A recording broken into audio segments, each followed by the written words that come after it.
அஸ்ஸலாமு அலைக்கும் வரஹ்மத்துல்லாஹி வபரகாத்துஹு. அல்ஹம்துலில்லாஹி ரப்பில் ஆலமீன். வஸ்ஸலாத்து வஸ்ஸலாம் அலா அஸ்ரஃபில் அம்பியாயி முர்சலீன் நபியனா முஹம்மத் வ ஆலிஹி வசாபிஹி அஜ்மாயின். அம்மாபாத்.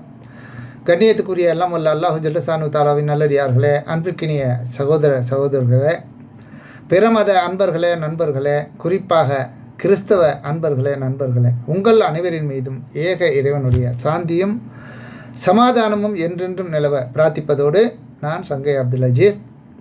இது அன்னை மேரி மரியம் அலைவசல்லம் அவர்களுடைய வரலாற்றில் சில மட்டும்தான், முழுமையான வரலாறு இல்லை, சில.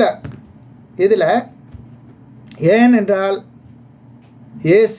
ஜீசஸ் அவர்களுடைய 2 பதிவுகளை இதற்கு முன்னால் பதிவு செஞ்சுருக்கிறேன். அதனுடைய தொடர்ச்சியாக இதில் உள்ள விளக்கங்கள் நீங்கள் தெரிந்து கொண்டால்தான் அந்த செய்தியை பூர்த்தியாக்க முடியும் என்பதனால் இதை இப்போதைக்கு நான் பதிவு செய்கிறேன். இது 1வது பாகம்னு நான் போட்டிருக்கிறேன், மேரி அலைவசல்லம் அவர்கள் மூலமாக. இருந்தாலும் 3 இன்னும் கணக்கு வச்சுக்கோங்க, சரியா? ஓகே. இதில் 16வது அத்தியாயம், அதாவது 19வது அத்தியாயம், அன்னை மேரி மரியம் அலைவசல்லம் அவர்களுடைய பேர்லேயே திருமறை குர்ஆனில் இறைவன் ஒரு அத்தியாயத்தை வழங்கியிருக்கிறான். அதுதான் 19வது அத்தியாயம். அதில் 16வது வசனத்திலிருந்து 37வது வசனம் வரலையும் அல்லாஹு ரப்புல் ஆலமீன் ஒரு அற்புதமான, உண்மையான, தெளிவான வரலாற்றை கூறுகிறான். எப்படி கூறுகிறான் இதோ பாருங்கள். இது 16வது வசனம், 19வது அத்தியாயம், மரியம் அலைஹிஸ்ஸலாம் அவர்களுடைய அத்தியாயம் 19, 16வது வசனத்தில் துவங்குகிறோம். ஓகே. இவ்வேதத்தில் மரியமை பற்றியும் நினைவூட்டுவீராக. தமது குடும்பத்தினரை விட்டு கிழக்கு திசையில் உள்ள இடத்தில் அவர் தனித்திருந்தார். அவர்களை விட்டும் ஒரு திரையை அவர் போட்டுக்கொண்டார். அவரிடம் நமது ரூஹு, அதாவது வானவரை நாம் அனுப்பினோம். அவர் முழுமையான மனிதராக அவருக்கு தோற்றமளித்தார். யாருக்கு? மரியம் அலைஹிஸ்ஸலாம் அவர்களுக்கு ஒரு முழுமையான மனிதராக தோற்றமளித்தார். உடனடியே மரியம் அலைஹிஸ்ஸலாம் சொல்கிறாங்க, நீர் இறையச்சம் உடையவராக, இறைவனை அஞ்சக்கூடியவராக இருந்தால் உம்மை விட்டும் அளவற்ற அருளாளனிடம் நான் பாதுகாப்பு தேடுகிறேன் என்று மரியம் அலைஹிஸ்ஸலாம் அவர்கள் கூறினார்கள். அன்னை மேரி சொல்கிறாங்க, நீ இறைவனுடைய அச்சம், அதாவது கர்த்தருடைய அச்சம் உனக்கு இருந்தால் என்ன, நீ பயந்துக்க, நான் அவன்கிட்ட நான் பாதுகாப்பு தேடுறேன்னு சொல்கிறாங்க.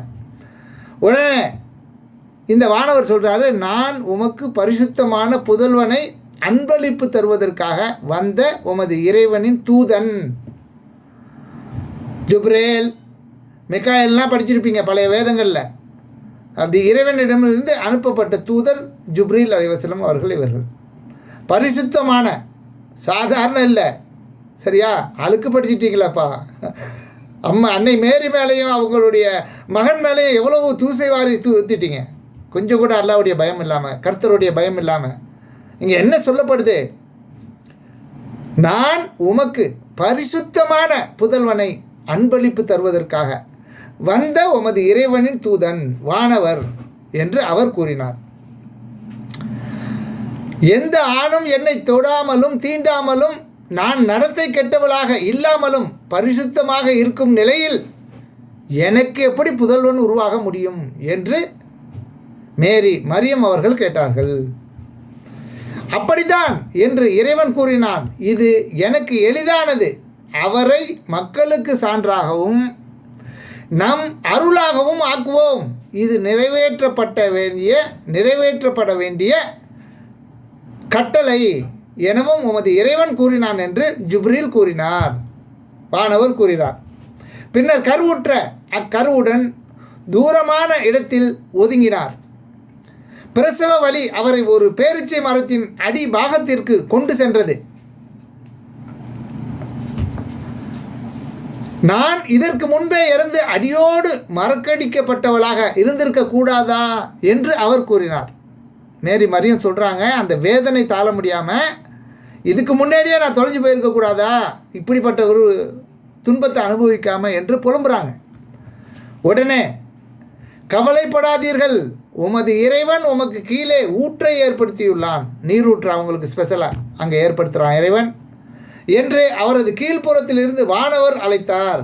அங்கே ஒரு வானவர் இருந்து என்ன பண்ணுறார்? ஜிப்ரீல் அலைஹிஸ்ஸலாம் அவருடைய கீழ் திசையில் நின்றுக்கிட்டு கவலைப்படாதீங்க, உங்களுக்கு அங்கே நீரூற்று இருக்குது, அற்புதமான நீரூற்று, பேரிச்சை மரத்தின் அடிபாகத்தை உலுக்குவீராக, அது உம்மீது பசுமையான பழங்களை சொரியும் என்றார். கவலைப்படாதீங்க, அல்லாஹ் உங்களுக்கு அற்புதமான முறையில் உணவு வழங்குறான், நீர் வழங்குறான். அந்த பேரிச்சை மரத்தை சாப்பிடுங்க, அந்த நீரை அருந்துங்க. நீர் உண்டு பருகி மன நிறைவுடையவராக ஆவீர்கள், கவலைப்படாதீர். மனிதர்களில் எவரையேனும் நீர் கண்டால் நான் அளவற்ற அருளாளன் கர்த்தருக்கு நோன்பு நோற்பதாக நேர்ச்சை செய்து விட்டேன், எந்த மனிதனுடனும் நான் பேச மாட்டேன் என்று கூறிவிடுங்க அப்படின்னு ஜிப்ரீல் வானவர் அவங்களுக்கு சொல்லிக் கொடுக்குறார். உடனே பிள்ளையை பெற்று அப்பிள்ளையை தமது சமுதாயத்திடம் கொண்டு வந்தவர், மரியமே பயங்கரமான காரியத்தை செய்துவிட்டாயே என்று அவர்கள் கூப்பாடு போட்டனர். இதன் அடுத்த பகுதியை அடுத்த காணொலியில் பார்ப்போம். ஆடியோ கூடுது, வீடியோ கூடுது. ஜஸாக்கல்லாஹ், தேங்க்ஸ் ஃபார் வாட்சிங்.